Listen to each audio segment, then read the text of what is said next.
Hello, good morning. Myself, Dr. Sanjay Sharma from JPRC Spine and Joint Care. I'm as an interventional pain physician. आज मैं आपको spine और उससे संबंधित होने वाली बीमारियों के बारे में आपको जानकारी दूंगा। मैं दुनिया में ऐसा कौन सा इंसान है जिसको कमर में दर्द नहीं हुआ हो? कोई नहीं, मेरे ख्याल में कोई नहीं। किसी ना किसी अवस्था के अंदर, चाहे स्टूडेंट फेज हो, चाहे एडल्ट फेज हो, चाहे ओल्ड फेज हो, हर फेज के अंदर कमर दर्द एक कॉमन समस्या है। इस कमर दर्द के लिए यदि हम केवल ये सोचें कि बैक पेन हो रहा है और इसके लिए एक दर्द की गोलियां ले लें और आराम कर लें, ये सॉल्यूशन है इसका, मेरे ख्याल में नहीं है। इसका कारण जब तक मालूम नहीं करेंगे, कमर एक बहुत कंपाउंड स्ट्रक्चर है जो कि मसल से, लिगामेंट से, बोन से, वर्टिब्रा से, नर्व से, there are so many structure. Unless जब तक हम उसको आइडेंटिफाई नहीं करेंगे, जब तक उस पैथोलॉजी को आइडेंटिफाई नहीं करेंगे, तब तक उस दर्द का कोई स्थायी समाधान नहीं होता। केवल हम लोग बाग क्या करते हैं, सिंपल सा अपने किसी भी साथी को कहा कि तुम्हारे कमर में दर्द है, और आपने क्या लिया, मैंने क्या लिया, एक कॉमन फिनोमिना बना रखी है इस चीज़ के लिए। और हर दर्द के लिए पूरे दुनिया के अंदर, पूरे दुनिया में या कहूँ हर समाज के अंदर एक ही धारणा है, दर्द की गोलियां खा लो और इससे आराम हो जाते हैं। लेकिन इसके भयानक जो रिजल्ट आते हैं उससे बहुत कम लोग बाग परिचित होते हैं। ये समस्या उतनी ही गंभीर होती जा रही है जिस तरह की रोड साइड का एक्सीडेंट होता है, कैंसर होता है और बीमारियां होती हैं। हर पूरी आबादी के अंदर 30 से 40% लोग बाग इस दर्द की समस्या से ग्रसित हैं। इस चीज़ के जो मेन लक्षण होते हैं, केवल उसी जगह के अंदर यदि हम बताएं कि साहब कमर में दर्द मेरे इस साइड में हो रहा है, ऊपर थोरेसिक रीजन में आ रहा है, लंबर रीजन में आ रहा है, सैक्रल रीजन में आ रहा है, किस जगह में, सारी को एक ही चीज़ मान के चलना ये बिल्कुल गलत है। हर एरिया का अपना अपना प्रेजेंटेशन होता है। मुख्यतः क्या लक्षण होते हैं जिसके कारण हम समझ सकते हैं कि ये रीढ़ की हड्डी से ऑरिजिनेट है, या बोन से रिलेटेड है, या मसल से रिलेटेड है, या और किसी चीज़ से रिलेटेड है। यदि स्पाइनल कॉर्ड से रिलेटेड है तो उसमें मेन वर्टिब्रा होती है, मसल्स आएंगी, लिगामेंट्स आएंगे एंड नर्व आएंगे एंड स्पाइनल कॉर्ड आएगी।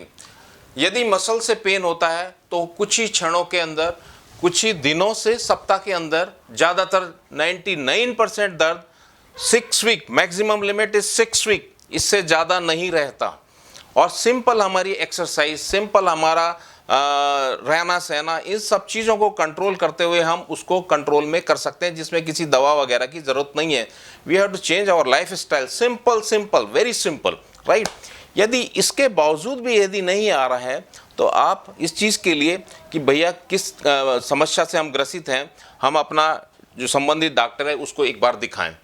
डॉक्टर साहब क्या कहते हैं उस चीज़ के लिए, सिंपल आपकी इन्वेस्टिगेशन हो, एक्सरे करा दिया, देख लिया कोई फ्रैक्चर तो नहीं है, है ना। यदि उसके बावजूद यदि लग रहा है नहीं आराम मिल रहा है तो किसी स्पेशलिस्ट डॉक्टर से हम कंसल्ट कर सकते हैं इस चीज़ के लिए।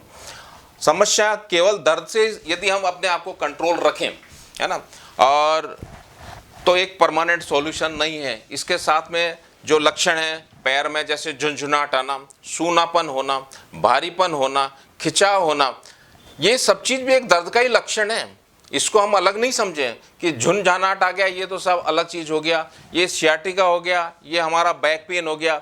इस बड़े कंफ्यूजिंग टर्म्स हैं।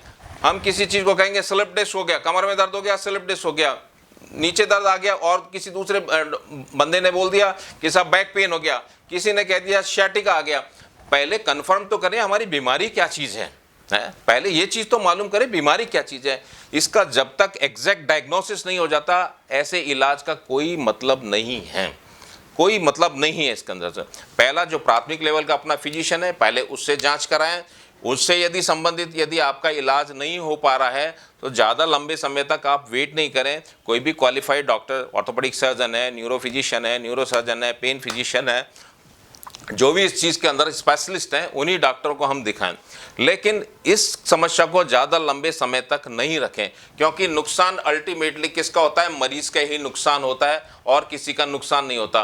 वो अपनी रोजी रोटी से जाता है, अपने रोज़गार से जाता है, अपने शरीर से जाता है, समाज की और गतिविधियों से हो जाता है। हमेशा केवल एक ही समस्या रहती है कि इस, और अल्टीमेटली क्या होता है, वो सब चीज़ कॉम्प्लेक्स होके आदमी डिप्रेशन में भी चला जाता है इस चीज़ के अंदर से। पहला, इस चीज़ के लिए जो परंपरागत जो से इलाज है, लंबे समय तक यदि कोई मेडिसिन वगैरह इस चीज़ से नहीं हो रहा, जब तक हम उस चीज़ को सोचते हैं कि एक इंतज़ार का एक लिमिट होना चाहिए। लिमिट को यदि हम 6 वीक से ज़्यादा जा रहा है, then neurosurgeon is the best doctor, right, who can assess your problem and he will advise you relevant investigation like MRI, CT scan and other relevant investigation.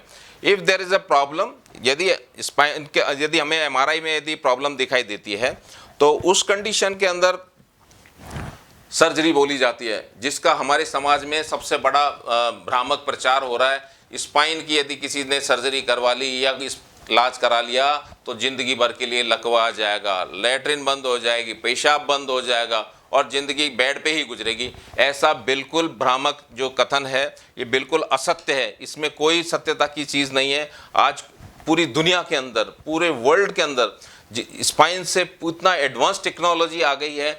परंपरागत तरीके से, कन्वेंशनल तरीके से पुराने ज़माने के अंदर नॉर्मल कन्वेंशनल सर्जरी होती थी, जिसको चीर फाड़ की जैसे सर्जरी कहते हैं, उसमें 2 सेंटीमीटर, 5 सेंटीमीटर, 10 सेंटीमीटर, डिपेंड करता है कि सर्जरी कितना हुआ है उसके अंदर से, और उसी को वो चीरे को देख के ही डर लग जाता था।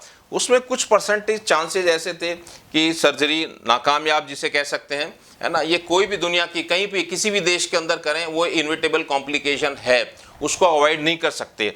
10-15% हर एक सर्जरी के अंदर चांसेज होते हैं। उसमें आपकी पैर की ताकत भी जा सकती है, झुनझुना और लैट्रिन में भी दिक्कत आ सकती है, पेशाब में भी दिक्कत आ सकती है। लेकिन वर्तमान जो परिप्रेक्ष्य है, इसके अंदर मिनिमल इन्वेजिव जो सर्जरी है स्पाइन की, that is coming just like a boom everywhere in the world. इसके अंदर न तो किसी प्रकार का चीरा लगता है, न किसी प्रकार का ब्लड लॉस होता है, न आपकी कोई हड्डियां काटी जाती, न कोई नसों को नुकसान होता है, और अस्पताल में 24 घंटे से ज़्यादा रुकने की ज़रूरत नहीं होती, और 7 दिन मैक्सिमम 7 डेज, और आराम इससे ज़्यादा ज़रूरत नहीं होती, और 15 से 20 दिन के बाद में आप अपनी रूटीन एक्टिविटी कर सकते हैं, जिसमें किसी प्रकार का कोई खतरा नाम की कोई चीज़ नहीं रहती। बेसिक 2 चीज़ें आती हैं इसके अंदर से, मिनिमल इन्वेजिव चक्कर, इसमें लोग बागों की जो धारणा है कि उस चीज़ को उससे डिफरेंस नहीं कर पाते, कन्वेंशनल सर्जरी और मिनिमल इन्वेजिव सर्जरी को डिफरेंस नहीं कर पाते। उसके दिमाग में जब तक ही हम नहीं क्लियर कर पाएंगे सोसाइटी के अंदर कि इस समस्या का बिल्कुल फ्रूटफुल रिजल्ट है, 95% मोर देन सक्सेस है, जो कन्वेंशनल सर्जरी जिसके बारे में गलत भ्रांतियाँ बनी हुई है। इसलिए मेरा सभी से निवेदन है कि अपनी बीमारी को पूरे ढंग के साथ में फर्स्ट उसका डायग्नोसिस करें, उस पर अनवांटेडली तरीके से मेडिसिन में, एक्सरसाइज पे और किसी अवांछित तरीके से जो इलाज चल रहा है उसको हम बिल्कुल नहीं करें, क्योंकि नुकसान केवल और केवल मरीज का ही होता है इसमें।